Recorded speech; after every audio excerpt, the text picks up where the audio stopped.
Hello, everybody. Welcome to PWME. That's Pro Wrestling.me WWF/E in 1999, edition number 2. We are rocking through this series. We're now up to January the 10th, 1999. I'm going to be bringing you a Sunday night Heat review because I'm going to be honest with you.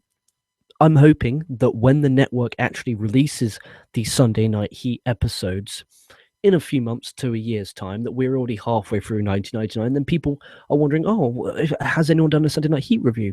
And then bingo, dingo, wingo, we've already done them. And there's kind of actually stories continuing here on Sunday Night Heat, which is strange. And if you don't know what Sunday Night Heat is, well, I guarantee you do, because I'm presuming you're a hardcore wrestling fan if you're listening to this, because you're listening to a review of a wrestling event. Then Heat was continuations, occasional pay-per-view go-homes, and a kind of a last gasp, please buy this show, and cliffhangers heading into the pay-per-view, normally to make you buy the event. Or it was a jobber show towards the end. But in 1999, it really wasn't. And just to prove it to you, I did some research on the TV ratings.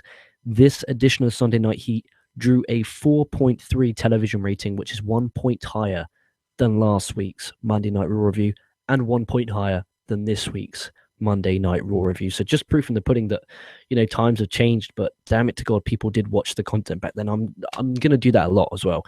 Contrast and compare, which I think what is great about this is because back in 1999, television-wise, anyway, the ratings, it's at its peak. And this is proof in the pudding here. A 1 hour show on a Sunday outdraws a 3-hour show on a Monday night primetime. Any event. We start off with a video package of Mankind's championship win. If you want to know what my opinions are, check out the first edition of WWE 1999, and there you'll find out what my opinions are. And just an awesome moment, an awesome match with The Rock on January 4th. Just great stuff. Go and watch it. Our commentators for this event is Kevin Kelly and Shane McMahon. Shane's pretty bad at commentary. Kevin Kelly's not too shabby, but you can see how much improved Kevin Kelly is now, where he is in Ring of Honor, obviously with Steve Corino or Nigel McGuinness or both when it comes to World Championship matches. But he really, really, really, really is green here. And it's fascinating to watch. So the show starts off with Vince, Shane, Jerry Briscoe, Pat Patterson, and Shane coming out. Because obviously Shane walks out and then goes to the announce table. Insane heat for Vince. He gets arsehole chants. Vince says tomorrow on Raw there will be action held against Mankind. Hyping Raw now, making you want to watch Raw tomorrow because they're promoting. It's smart. Shane then shows a video package on the Tron of Kane chokeslamming Patterson and Briscoe on Raw, and then says, if they let this happen to me ever again, and I mean ever again, Kane will chokeslam them again. Simple as that. I mean, good writing here. If this was 2016, they would have ignored it. But again, they're continuing the story of Patterson and Briscoe got Shane beaten up by accident. They were punished on Monday, but they're still a part of the corporation come Sunday.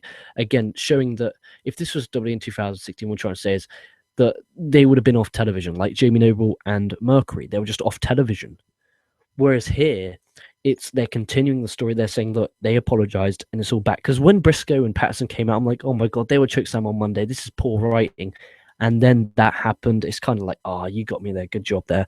Vincent says Triple H will be punished for hitting Shane on Raw and claims he had nothing to do with the attack on HBK. And if you didn't know what that was, basically the corporation destroyed Michaels. There was blood all over the car. He got taken away in an ambulance. And again, if you want my reaction to that, please check out the first edition of WWE in 1999. It was about a week ago. No, what about a week? Yeah, it was about a week ago. And you'll be able to see it right there.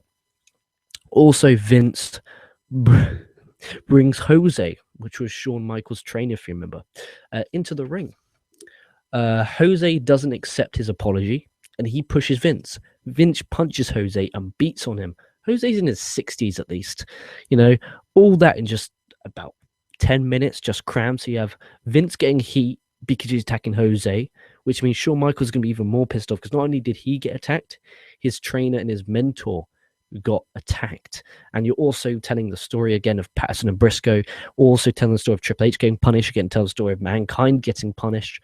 So much happened in that opening promo. And by the way, guys, if you want to watch this show, you didn't hear this from me, but if you type this in on youtube.com, you'll actually be able to find the full show. That's just between you and me personally speaking. The full show is actually on YouTube. That's how I watched it, because it's not actually on the network. Okay, so if you're wondering what I'm talking about, You know where to go. Your boy OK sent you, all right? Back onto the review. Opening match, you have Christian versus Al Snow. You can tell this is Sunday Night Heat, isn't it? Jesus Christ. Christian comes out in the Brood. Awesome theme song. Dun, dun, dun, dun, dun. Dun, dun, dun, dun, dun, dun, dun, dun, dun, dun, dun, dun. Awesome.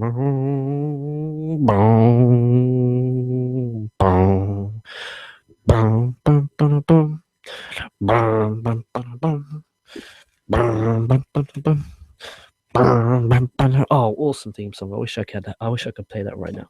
Well, second thoughts, what am I doing? I could listen to it right now on my phone, but then you wouldn't be able to, and it'll be really weird because otherwise we'll get done for copyright. I don't think that's what Coco wants to wake up to tomorrow morning. Snow gets a bigger pop than you would ever expect or imagine. You really would. Christian hits a nice springboard crossbody to the floor. Goldust comes out. He steals head. Blue Meanie then goes to get it back, but Goldust whacks him with the head. Christian hits a reverse DDT to get the win. Decent short match here, and it was pretty damn decent. And then after the match, Snow was basically freaking out because obviously he's lost head, and his gimmick was, he was kind of mental and kind of psycho, and he was obsessed with head. And I thought this was enjoyable. I didn't think I would enjoy it. I'm going to be honest with you. I thought I wouldn't enjoy it, but in the end of the day, I'm very pumped that Al Snow is getting a story. Christian got a win. So I'm looking forward to where the story progresses because my knowledge of the Attitude Era is 1998. I'm kind of a bit of a noob and a bit of a greenie when it comes to 1990. I obviously know WrestleMania season.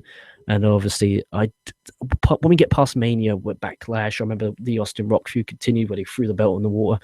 And then King of the Ring, where it was Austin versus the McMahons in the ladder match for the control of the company. But I kind of don't know the ins and outs of 1999. And if you don't either, I think it's going to be a great learning process. And if you did watch WWE in 1999, you can relive all those memories and see how a person who's never seen it before reacts. Then we have a video package of 2 weeks ago on Raw, Lana attacking Sable. We then have an interview with Sable. It's a standard generic interview. It was announced now that Lana and Sable will be wrestling for the Women's Championship at the Royal Rumble. You would never get that on Superstars or Main Event, would you? An announcement for a pay-per-view match. You wouldn't, would you? And then we have the highly hyped, which they did hype this all night via video packaging, W2016-esque. We have a Lions Den match between Steve Blackman and Owen Hart. This is basically, it's a wrestling match inside a UFC ring as such. It's not an octagon, but it's kind of like, you guys, I hope you know what a Lions Den match is. If you've watched SummerSlam 1998, there was a Lions Den match between Ken Shamrock and Owen Hart. This is one between Steve Blackman and Owen Hart. Dan Severn is the referee. You can only win by submission. That's the only way you can win this. Blackman, though, does apply a nice last chancery in this one. Hart just straight kick to the dick. Then Hart with so many, I forgot how good he was. So many awesome variations of suplexes, and the canvas is really low, and it looks like it hasn't got much padding, so it looks like it really hurts when he does get suplex. Hart then applies the sharpshooter. Blackman, in one transition, applies a sharpshooter of his own. So sharpshooter into a sharpshooter of his own. Really, really sweet transition there from Steve Blackman. Severn, though, he comes on, and as Blackman has the sharpshooter, he just smashes his head into the cage and then gets him in a dragon sleeper. Severn then, has been in Blackman's corner and feuding with Owen Hart. On the January 4th, 1999 Raw review we did a week ago, we talked about how Dan Severn was in Owen Hart's corner.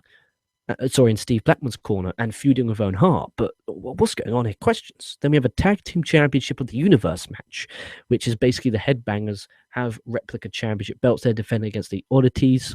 That is kind of funny. I thought it was funny. I mean, Kurgan, for what it's worth, I thought he was decent with when he was with the green gimmick guys. You know what I'm on about. The green gimmick guys. They came out like an army. I forgot their name. And here in the Oddities, it's kind of funny. Dude, it was like 6 months of this. I hope this doesn't go on. I'm not a fan of the Oddities. How about that? Headbangers, I don't mind. Oddities, I'm not a fan of. And this fighting over a replica belt, that was kind of funny. Jesus Christ. The man with a gold mask, I think it's Rikishi. He hits a butt splash to get the win in. Very short, very, very short. They celebrate like they won the actual tag belt. It's kind of funny. I just wasn't interested. It went about 2 minutes. I wasn't particularly interested in this in any way, shape, or form. I could give a rat's ass what happened here. I'm going to be frank, and I'm going to be honest with you. I didn't enjoy this. I do say it, and I stress this. If I like something, I'm going to put it over. If I don't, I'm going to bury it. I don't care what time period. I don't care what company. That sucked. Then with backstage, you have Blackman. He bombs it, and I mean, not that I shouldn't say that now in 2016. He he destroys. He runs. He sprints. He legs it. He boots it down that fucking road as basically he sees in the corner of his eye Owen Hart and Dan Severn trying to leave the building. He sprints his ass off. He bombs it down that road. Sorry, fuck it. It's 26. Like I say, I want. He bombs it down there, and he goes. They start beating on each other, but then Hart just comes in, shot, jab to the ribs. Hart, Severn get in the car. They run away. As he runs away, Blackman pelts the car. I mean, kicks the fuck out of that car as they drive off. Blackman's pissed. I now want to see Blackman kick Owen Hart's and Dan Severn's ass. Can't believe I said that in fucking 2016. Fuck me. Big Boss Man and Triple H, they start brawling in the Lion's Den. Shane then runs into the cage. Well, no, that's not happened, actually. He ran atop of the... Remember there used to be the pole with the Attitude Era logo on? He ran all the way up there, threw Bossman his knife stick. Bossman then smacks Big Nose in the head with it. Shane and Bossman then double team Triple H. H now bleeding from the mouth, really good bleed. It's kind of like there, and it was kind of like dripping, really good. DX and Corporation, they then brawl. Briscoe and Patterson get Shane to safety. Again, getting the story of Briscoe and Patterson needing to save Shane to cuff their ass, or they get tricked out by Kane. DX and Corporation continue to brawl to close this show. Decent episode of Sunday Night Heat. I'm going to be honest with you, I was shocked when I watched it. I thought I was going to be like Superstars main event, where we're just going to have jobber matches, but we had a jobber match that I didn't enjoy with the oddities and the headbangers, but I enjoyed Christian Al Snow. I enjoyed the Lions Den. It was unique and different, and it varied from just in ring. I loved the brawling at the end. It was a hot finish, like LK Books WWE episode 2, which you must watch.